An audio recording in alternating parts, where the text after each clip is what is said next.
Hello दोस्तों, MD Gurukul में आपका स्वागत है। तो वर्णमाला में हम आगे बढ़ते हैं। अब आइए शुरू करते हैं क्वेश्चन।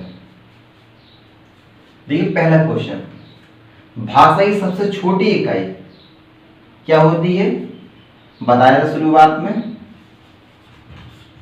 ध्वनि या वर्ण। तो ऑप्शन में आपके वर्ण था। जब हम लिखते हैं, लेखन में वर्ण कहलाती है भाषा की सबसे छोटी इकाई, तथा बोलने में, उच्चारण में भाषा की सबसे छोटी इकाई ध्वनि है। अगला क्वेश्चन, वर्णमाला कहते हैं। देखिए इसमें ऑप्शन है शब्द समूह को, दूसरा है वर्णों के संकलन को, तीसरा है शब्द गणना को, चौथा है वर्णों के व्यवस्थित समूह को। देखिए बहुत से लोग वर्णों के संकलन को लगा देंगे, जो वर्णों को इकट्ठा किया जाता है उसे कहते हैं। नहीं, उसमें वर्ण इकट्ठे होना बस नहीं है, वर्ण व्यवस्थित होना चाहिए। ऐसा नहीं का के बाद सीधे चा आ जाए, चा के बाद सीधे जा आ जाए, नहीं, वर्ण व्यवस्थित रहना चाहिए। संकलन का मतलब होता है इकट्ठे करना, इकट्ठे नहीं रहना चाहिए वर्णों को, वर्णों का एक क्रम होना चाहिए। तो वर्णों के व्यवस्थित समूह को, यानी का के बाद खा आएगा, खा के बाद गा आएगा, ठीक है, इस प्रकार से होना चाहिए। यानी कि वर्णों के व्यवस्थित समूह को वर्णमाला कहते हैं, ठीक है। अब देखिए तीसरा क्वेश्चन, निम्न में से कंठ ध्वनियां कौन सी हैं? कंठ ध्वनियां मतलब जो भी कंठ से बोली जाती हैं। आपको पता है पूरा का वर्ग, का से कंठ, का से का वर्ग, ठीक है, पूरा का वर्ग कंठ से बोला जाता है। यहां देखिए का वर्ग कहां पे है, का खा, यही है, का खा गा घा अंगा, ठीक है। अब देखिए अगला क्वेश्चन, स्थान के आधार पर बताइए कि मूर्धन्य व्यंजन कौन सा है? मूर्धन्य मतलब तीसरे नंबर पे, पहला कंठ, दूसरा तालु, तीसरा मूर्धन्य, यानी कि मूढ़ के नीचे मूर्धन्य होता है। अब तो तीसरे में कौन सा वर्ग आएगा? पहले में का वर्ग आता है, दूसरे में शा वर्ग आता है, तीसरे में टा वर्ग आएगा। अब देखिए यहां पे टा वर्ग कौन सा है? देखिए जी गा घा का वर्ग में आता है, ठीक है। जा झा ये आपका चा वर्ग में आता है। डा ढा जे टा ठा डा ढा आण जे आता है टा वर्ग में। तो यही होगा आंसर। मूर्धन्य व्यंजन कौन से होंगे? डा और ढा मूर्धन्य से बोला जाता है। अब देखिए अगला क्वेश्चन, नासिक व्यंजन कौन सा है? नासिक का मतलब जो नाक से बोला जाता है। नाक से कौन बोला जाता है? ये आपका पांचवें वर्ग का, पांचवा वर्ग। पांचवें वर्ग में कौन कौन आते हैं?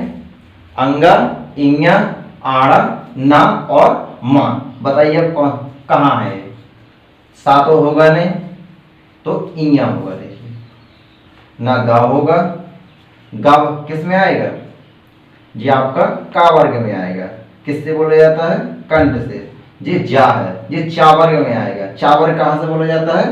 तालु से बोला जाता है। और ये सा है, सा किससे बोला जाता है? मूर्धन्य, बताया था, मूर्धा, ऋषि, ऋषि से याद रखना है, रि और सा दोनों मूर्धन्य से बोले जाते हैं। अब देखिए छठवां क्वेश्चन, ए आय वर्ण क्या कहलाते हैं, यानी कहां से बोले जाते हैं? जी इसमें कहा गया है। तो देखिए ए किससे बनता है? ए बनता है आ प्लस ई से। आ किससे बोला जाता है? कंठ से बोला जाता है। तथा ई किससे बोला जाता है? तालु, कंठ तथा तालु। तो ए किससे बोला जाएगा? इन दोनों से। कंठ तालु देखिए कहां पे? चौथे नंबर पे, कंठ तालु। अब देखिए अगला क्वेश्चन सातवां, हिंदी वर्णमाला में अयोगवाह वर्ण कौन से हैं? बताया था अयोगवाह के बारे में। अयोगवाह जिसमें कि आ का योग हो वो अयोगवाह कहलाता है। आ का योग किस में रहता है? एक अंग और आहा में। अंग आहा देखिए कहां है? चौथे नंबर। अब देखिए अगला क्वेश्चन, शा शा शा हा कौन से व्यंजन है? कौन से व्यंजन है? आई पढ़ाया था ये। कहलाते हैं ऊष्म या संघर्षी। क्योंकि इसमें जो हवा होती है इनको बोलने में वो ऊष्मा उत्पन्न करती है और हल्का सा घर्षण उत्पन्न करती है, इसलिए इन चारों को ऊष्म या संघर्षी व्यंजनों में रखा जाता है। अगला देखिए, निम्न में से कौन सा घोष है। अब देखिए इसमें घोष दिया गया है, तो घोष का मतलब होता है सघोष। तो सघोष कौन से होते हैं कॉलम में? पहले 2 कॉलम अघोष में आते हैं, अगले 3 कॉलम सघोष में आते हैं। देखिए यहाँ खा, का के बाद खा आता है, तो खा दूसरे कॉलम में है तो ये अघोष होगा। छा, छा पहले कॉलम में आता है तो ये अघोष होगा। मां, मां 5वें कॉलम में आता है, तो लास्ट के 3 कॉलम सघोष होते हैं, तो यही होगा। ठा भी दूसरी कॉलम में आता है, टा के बाद ठा आता है, ये भी अघोष होगा। अब देखिए अगला क्वेश्चन, छ, क्षत्रिय वाला, ध्वनि किसके अंतर्गत आती है? तो देखिए ये होते हैं आपके संयुक्त वर्ण या संयुक्त व्यंजन। बताए थे शुरुआत में कौन कौन से होते हैं ये संयुक्त व्यंजन, और त्रा, ज्ञा और स्रा, ठीक है, तो ये संयुक्त वर्ण के अंतर्गत आए। अब देखिए अगला क्वेश्चन, हिंदी शब्दकोश में का क्रम किस वर्ण के बाद आता है? तो देखिए बताया था इसमें ये संयुक्त व्यंजन है, का और सा से बनता है, तो ये का के बाद जब सा आएगा तब ये बनेगा, इसमें निशान लगा देंगे। किस वर्ण के बाद आता है? तो का के बाद आता है। अब देखिए अगला क्वेश्चन, ज्ञा वर्ण किन वर्णों के संयोग से बना है?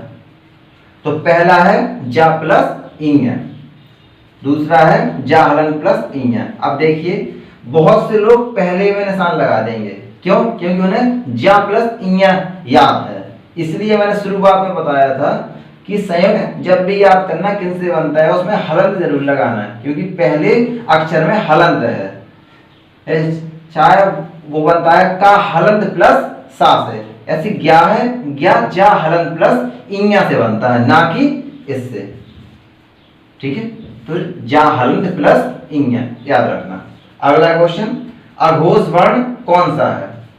देखिए मैंने बताया था पहले 2 कॉलम अघोष में आते हैं तथा अंतिम 3 कॉलम जिस सघोष में आते हैं। अब इसमें आ आया है, आ स्वर है, सभी स्वर सघोष में आते हैं, ठीक है, इसलिए जवाब नहीं होगा। अब देखिए जा तीसरे कॉलम में है, इसलिए जा अघोष में नहीं होगा। तो हमें ढूंढना है कि पहले 2 कॉलम में कौन आता है। अब देखिए हा, हा मैंने आपको बताया था हा में ऊर्जा ज्यादा होती है बोलते समय, सनी देओल का बस याद रखिए वो अधिकतर हा ही चिल्लाता है, ऊर्जा ज्यादा होती है और घोषणा के साथ कहता है, इसलिए ये होता है महाप्राण तथा सघोष।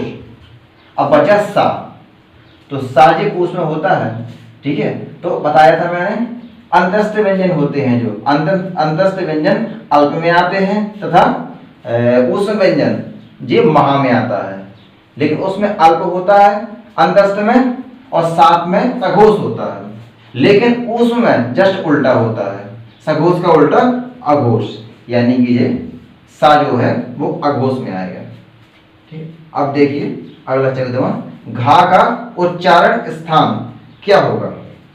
अब पहले जो देखिए घा आता किस में है, किस वर्ग में आता है? तो जी का वर्ग में आता है, का खा गा घा। तो देखिए यहाँ पे का वर्ग किससे बोला जाएगा? कंठ से बोला जाएगा। कंठ कहाँ है? ठीक है। वर्ण किसके संयोग से बनता है?